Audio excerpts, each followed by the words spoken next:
আসসালামু আলাইকুম বন্ধুরা, সবাই কেমন আছেন? আমি আপনাদের আজকে দেখাবো ভুট্টা ক্ষেত। যারা গ্রামে থাকেন এবং যাদের গ্রামে ভুট্টা চাষ হয় তারা অবশ্যই আপনার ভুট্টা দেখে থাকবেন, কিন্তু যারা শহরে থাকেন বা এমন অঞ্চল যে অঞ্চলে ভুট্টা চাষ হয় না তারা অবশ্যই সামনে থেকে ভুট্টা ক্ষেত কীরকম হয় বা ভুট্টা কীভাবে বের হয় সেটা দেখার সৌভাগ্য হয়নি। আমি আপনাদের আমাদের পেজের মাধ্যমে দেখানোর চেষ্টা করব। এটা হচ্ছে ভুট্টা ক্ষেত। আমার চারপাশে রয়েছে এরকম আরও অনেক ভুট্টা ক্ষেত, আপনাদের দেখাচ্ছি। আমি দেখছেন এটি একটি ভুট্টার বের হয়েছে। এটা বড় হবে, বড় হলে এটা উপরে যে কাভারটা রয়েছে এটা ফেটে যাবে, এরপর এটার ভেতর থেকে ভুট্টা দেখা যাবে।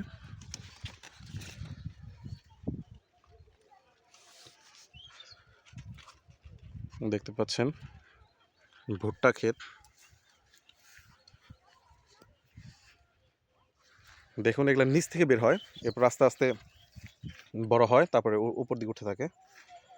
তো অনেকগুলো বের হয়েছে, সবগুলোতে প্রত্যেকটাতেই নিচের দিক থেকে ভুট্টা বের হয়েছে।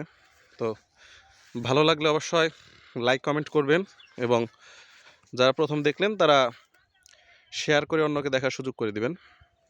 আমাদের পেজের সাথে থাকবেন, আমরা চেষ্টা করব আপনাদের এরকম প্রাকৃতিক সৌন্দর্যের দৃশ্যগুলো দেখানোর। ধন্যবাদ।